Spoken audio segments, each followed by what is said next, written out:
This is the oil pump out of a 1992 Kawasaki 750SX, and with the engine apart, it's nearly impossible to test the oil pump. The shop manual requires that you have it installed in the engine and the engine is running. So what I've done here is created an apparatus to make it spin. And basically give us the output we're looking for so we can test that, make sure it's the correct amount of oil, make sure the oil pump's still good. What we've done here, and originally the first test on this was running the wrong way. So if anyone has a standard drill press, you're going to find out that the drill press turns the opposite direction. I've marked it there with an arrow on the fuel pump, or I'm sorry, on the oil pump. Which direction it needs to go, and the typical drill press is the opposite. So what we've done here to compensate for that is on the top where the pulley normally is, I've just taken a nylon cord and fused the ends together with a hot soldering iron and a tip on the iron that I don't really care about. Basically that's created us a makeshift belt here. And you can see the fused point right there where we cross it over. That gets the chuck to spin the opposite way here on the drill press. So that so far has worked pretty well. I tried a rubber hose at first. That did not go so well. It would just continue breaking. The other thing we have here, of course, is the oil tank out of the jet ski. And then the oil line coming down to the oil pump. I tried to preserve the height requirement here, or at least get it close. I know the oil pump in the jet ski is a little bit lower. And then the outlet from the oil pump there is coming down on this line. As you can see, my first initial test, we got some oil out of it, so we know it's primed now. And now for the real 2-minute test, which is what the shop manual recommends. Here I've taken just a medicine dispenser like you get with children's medicine.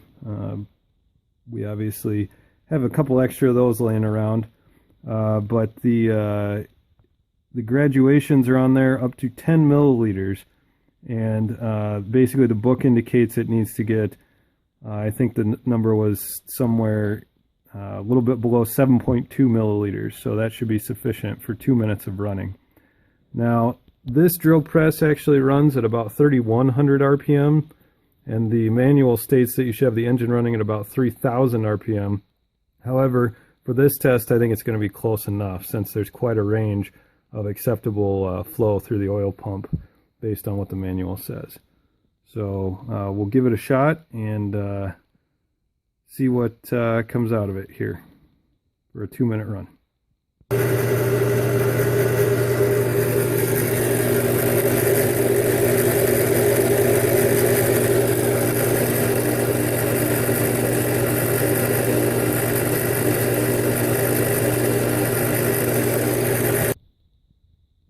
Alright, so we finished our test here. Basically, we ended up with about 6.5 milliliters of oil going through. You can see it's above 5 there, and above the 6 mark, but not quite up to the 7. And going back to the manual, the shop manual shows at about 3,000 RPM it should be, for 2 minutes, 5.9 to 7.2 milliliters. So we're right in the sweet spot. And I'd say even with a run of 3,100 RPM, we're doing pretty good for this. This oil pump seems to be working pretty well. So one other thing I'll mention here, the actual device that lines it up, you can see there's a drill bit. I measured that to get it to fit in the exact hole. There's a hole right in the middle of the oil pump. That drill bit fits right in there perfectly, and that's to keep everything square and centered. Running at 3,000 RPMs, we don't have anything to go flying off. And that's also good to mention too. Definitely wear the proper eye protection and hand protection just in case something's not, you know, clamped down well or something comes off while it's going. You can see I also have it mounted with some bolts to a piece of wood, and that piece of wood is clamped down nice and tight to the base of the table here on the drill press. What I did to get it to make positive contact is basically just take a small rubber grommet and just set it right in there in between.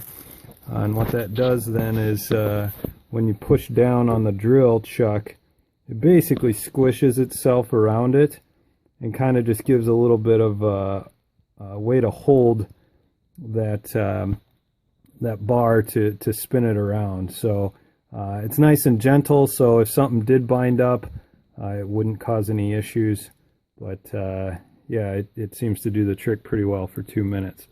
So as you can see here, yeah, right at about 2 minutes is what we got, and yep, looking at about 6.5.